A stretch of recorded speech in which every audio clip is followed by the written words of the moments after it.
right, folks. So we're going to try and do this without coughing in the microphone. I'll do the best I can. But we're live here Thursday afternoon at the Wargame HQ here at Origins 2025. We got a couple of games that had just wrapped up, so we do have a couple of empty tables. I'm going to show you what we got started with. This is the raffle table, guys. So this is all stuff that was donated for us to raffle off to our players that are here gaming with us, and everything's going home on Sunday afternoon. So everybody's taking stuff out of here. We got multiple copies of a whole bunch of these guys also. So that's the raffle. We'll come back and check it out in a little more detail here in a few minutes. The GMT went a little nuts, sending us all kinds of great stuff. Worthington sent us a bunch. We got a copy of A&A Arnhem from Cadet Games.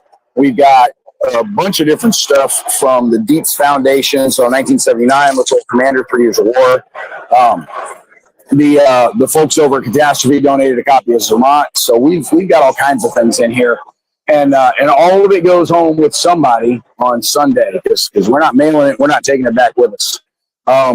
So Pico Armor sitting here waiting to go. Got another session later tonight. So this is Panzer Blitz in 3mm. So we've got the little bitty counters going. I'm going to try and get a little closer here.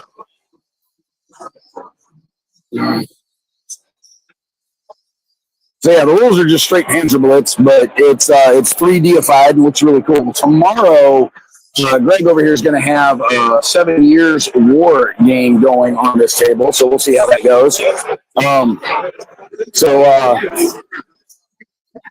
So here's an assemblage for you. We got Ardwolf, we got Wes Crawford from the Wharf Rats. That's Fred Menzo and Harvey Mossman from the Long Island Gang. And that's Herm Lutman sitting right there in the middle. Again, just sitting around chewing the fat right now, waiting for whatever's about to happen next.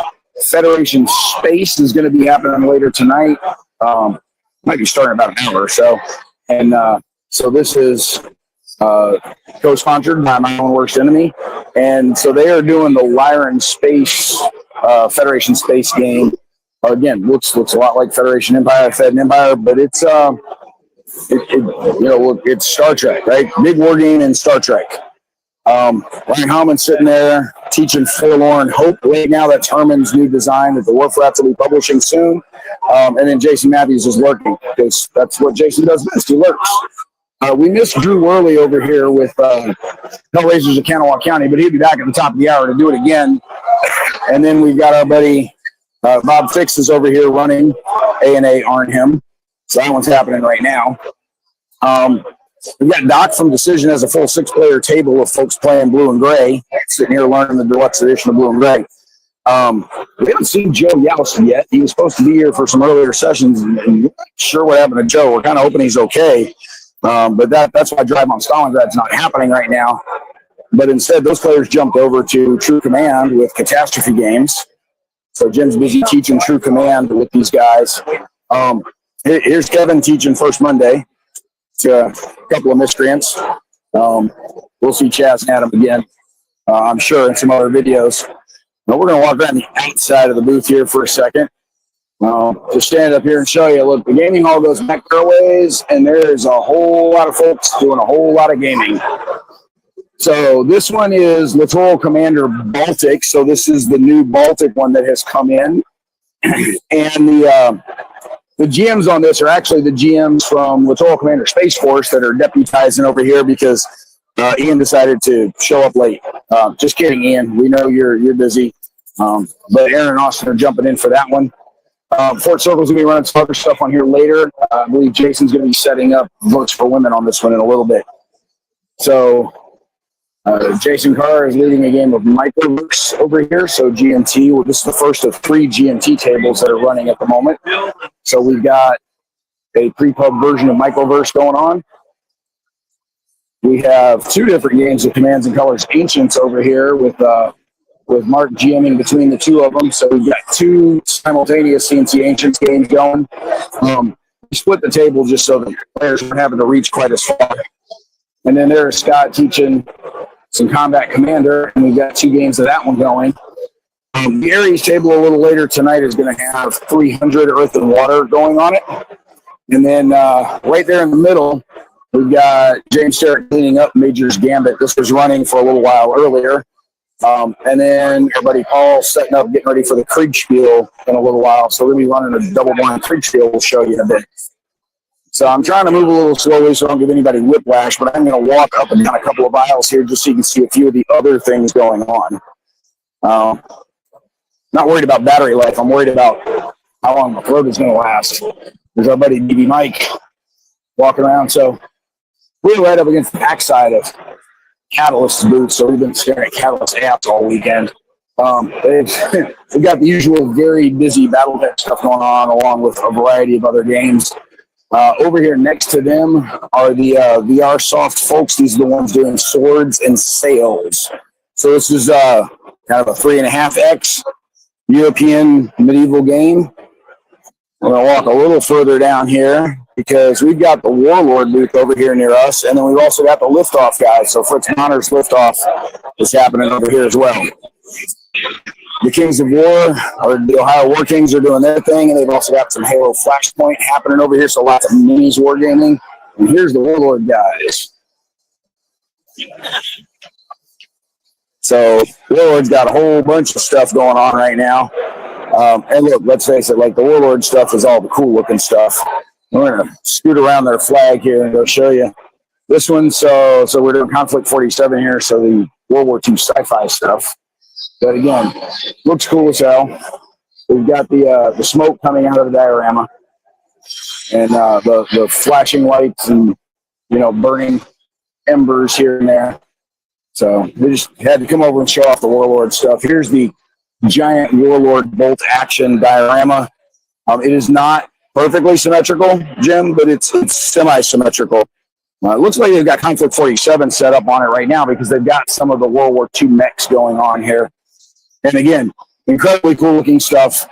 I don't have any room in my house for this. I don't know who would. It appears as though we got either a massage or a tattoo place next to us over here. All right, we're going to keep walking back the other way and go further into the game hall. We are not going to try and go live through the exhibit hall right now. We may try and do that a little later, but that's not something we're going to mess with right now. So here's some of the armies from Kings of War. Again, some incredible looking dudes, some incredible looking folks. I'm not going to try and get too close because I don't want to drop the phone on any of them. But these do look very cool.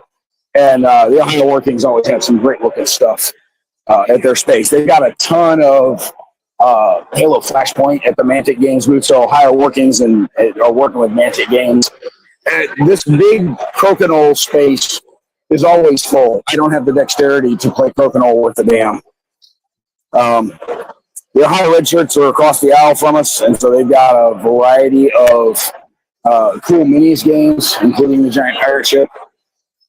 The pirate ship is a great landmark to help people find the booth. You go past the pirate ship and come find me. What we got coming up here? So General Glenn's Combat Rules for Toy Soldiers. So this is 54 millimeter minis, single soldiers doing their thing. We're going to work our way around some other people here. This appears to be Dragons wrecking stuff. That's sort of pirates and undead versus dragons, maybe. Not really sure. We're walking around this way on purpose because we're going to go right past Steve Fratt's space. Those of you that have been watching Hardwolf for the last however long are going to be able to see the stuff Steve Fratt has set up, including some this appears to be some Middle Earth stuff. So he's doing the Silmarillion wargaming here. All right, we're going to keep moving.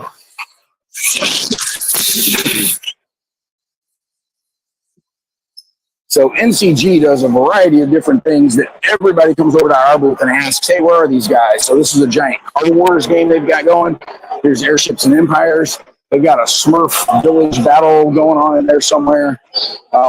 So this is the Steampunk Beatdown over here that you're looking at. But we're coming over here because here's the HMTS guys. So again, we're not the only wargaming running around. We're the primary tabletop wargaming space or board wargaming space, but there's a ton of minis wargaming going on also. So we've got some barbarians at the gates. And then Go check out over here. This was a medieval one earlier. Okay, so this is the Viking raid on an Anglo-Saxon town here.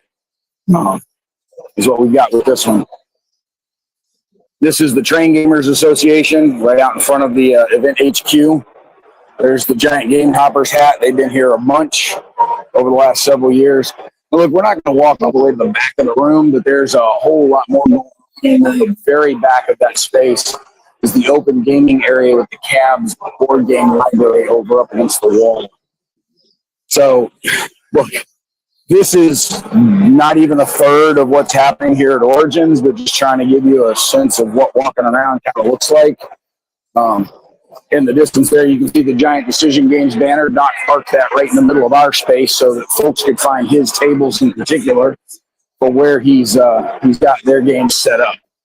So we're going to stroll one last lap around here real quick. So again, Baltic is waiting to go. Here's True Command starting.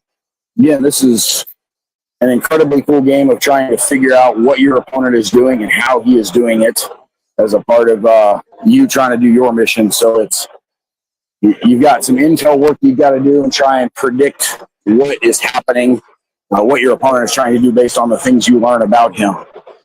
Here is, it's like we're doing Shiloh from Blue and Gray. The A&A Arnhem is still going on over here. So it looks like Axis and Allies, but they're not allowed to use the Axis and Allies name because Quebec Games does not have the rights to that.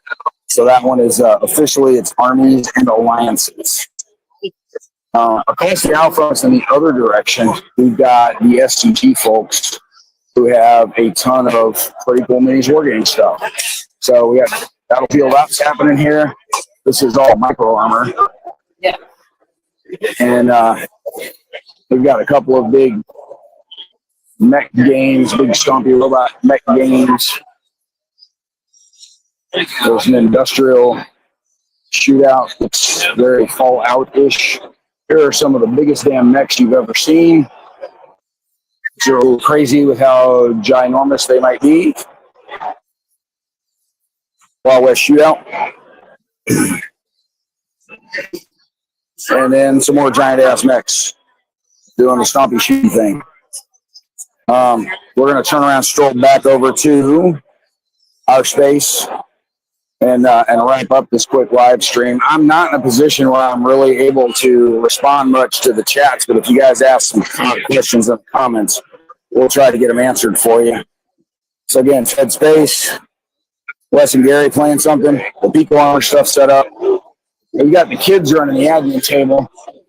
And so that's Kieran and McKenna and Ian. Ian is actually GMing some things for us, and Kieran and McKenna are holding down all the admin tasks. Now that I got people out of the way, I can get you a little closer to the raffle, and we'll close with this. So I'm going to give you a close-up look at what we've got within the raffle. So some Commands and Colors, Holland. There goes A&A Arnhem. Burnt Moon, 300. Twilight Struggle. That's Red Dust Rebellion back behind it there. There's a bolt action starter set. There's a couple of things from Worthington in here, along with, actually, I think we've got 3 copies of Just a Robin Hood to give away. There's Zermatt from Catastrophe right there in the middle. Stigler, you'll be happy to see by Swords and Bayonets, getting out into circulation, some fighting formations. There's 1979 from An Order of the Day from Dietz, along with the new Fields of Fire. There's Gettysburg. There's the Littoral Commander Baltic game. So the new one that just came in, you can have a chance to win. And then there's one from Canvas Temple. I'm not sure who donated that one, but we ended up with one there somewhere. And then, look, man, for a decade, I've been talking about this damn gumball machine. We finally got it here, so folks can shove some quarters in there to get some dice. But we also have the special Dragoons dice, and there was one towards the end. So that yellow die right there has a Dragoons logo on the 6.